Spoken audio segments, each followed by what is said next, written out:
मनुस्मृति के अध्याय 2 श्लोक 138 से 160 तक में शिक्षक के प्रकार और उनके सम्मान के बारे में बताया गया है। जो अपने शिष्य का उपनयन करके उसे कल्प और रहस्य के साथ वेद पढ़ाता है वो आचार्य कहलाता है। जो ब्राह्मण वेद के एक देश अथवा एक अंगों जैसे ज्योतिष, व्याकरण आदि को जीविका के लिए पढ़ाता है वह उपाध्याय कहलाता है। जो गर्भाधान आदि संस्कार विधि से करता है और अन्न से पोषण करता है वह गुरु कहलाता है। जो ब्राह्मण आवनीय अग्नि का वरण कर अज्ञाध्ययन कर्म, अष्टादर्श, पौर्णमास आदि पाक्यज्ञ और अग्निष्टोम आदि यज्ञ करता है वो उसका ऋत्विज कहलाता है। जो वेद का शुद्ध अध्यापन कराता है वह पिता माता के समान माननीय होता है, उसके साथ कभी द्रोह न करे। आचार्य उपाध्याय से 10 गुना, पिता समान आचार्य से 100 गुना और माता पिता से 1000 गुना अधिक पूज्य है।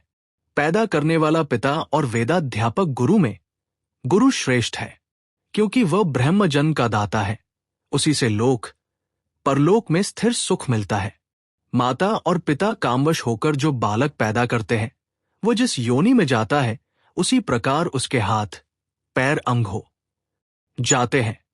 परंतु वेद विशारद आचार्य गायत्री उपदेश से जो बालक की जाति उत्पन्न करता है वह जाति सत्य, अजर और अमर है। जो उपाध्याय वेद पढ़ाकर जिसका थोड़ा या बहुत उपकार करता है उसको भी गुरु के समान जानना चाहिए।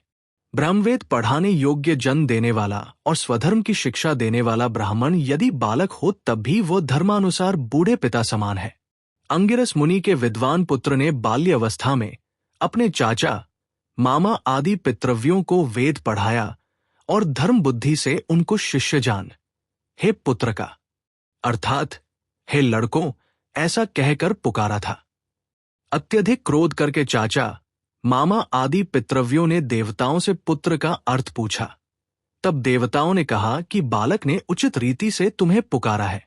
अज्ञानी ही बालक है और मंत्रदाता ही पिता है, इसलिए अज्ञानी मूर्ख को बालक और मंत्रदाता को पिता कहते हैं। न बहुत उम्र से, न सफेद बालों से, न धन से, न संबंध रिश्तेदारी में बड़ा होने से ब्राह्मण की बड़ाई है, किंतु जो वेद विशारद है वही श्रेष्ठ है। ये ऋषियों ने नियम बनाया है। ब्राह्मण की ज्ञान से, क्षत्रियों की पराक्रम से, वैश्यों की धनधान्य से और शूद्रों की जन्म उम्र से बड़ाई होती है। सर के बाल पक जाने से कोई वृद्ध नहीं होता, किंतु जो युवा पुरुष भी वेद विशारद है उसको देवताओं ने भी वृद्ध कहा है। अर्थात यदि ब्राह्मण वेद विशारद नहीं है तो वो श्रेष्ठ नहीं है।